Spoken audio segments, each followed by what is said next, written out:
کہ دین کا مسئلہ نہ جائیے۔ اور ایک بات بتا دوں آپ کو، ہم لوگ چلتے پھرتے کبھی جا رہے ہیں، کہیں بس میں بیٹھے ہیں، گاڑی میں بیٹھے ہیں، پاؤں چل رہے ہیں یوں ہی، تو دو جاہل دونوں آپس میں بحث کر رہے ہیں، دو نابینا ہیں، دونوں بحث کر رہے ہیں، خبر ادھر ہے، وہ کہہ رہا خبر ادھر ہے، دونوں کو پتہ نہیں ہے، دونوں کو پتہ نہیں ہے خبر کدھر ہے، لیکن دونوں بحث کر رہے ہیں۔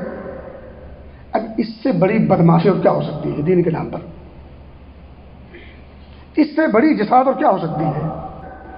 ایسے لوگوں کا سواگت ہونا چاہیے، دروں سے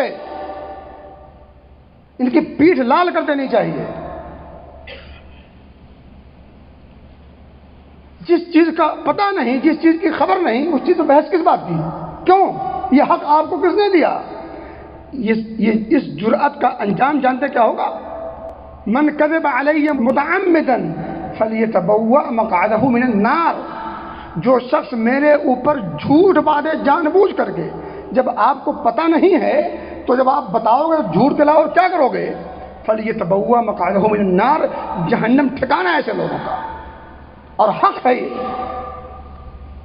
جس چیز کی خبر نہیں، پتہ نہیں، اس پر بحث و مباحثہ، بیٹھ کر کے یہاں وہاں چلتے پھرتے، یہی ہے شریعت کا تقاضا، اسی کو کہتے ہیں دینداری۔ یہ بدمعاشی ہے۔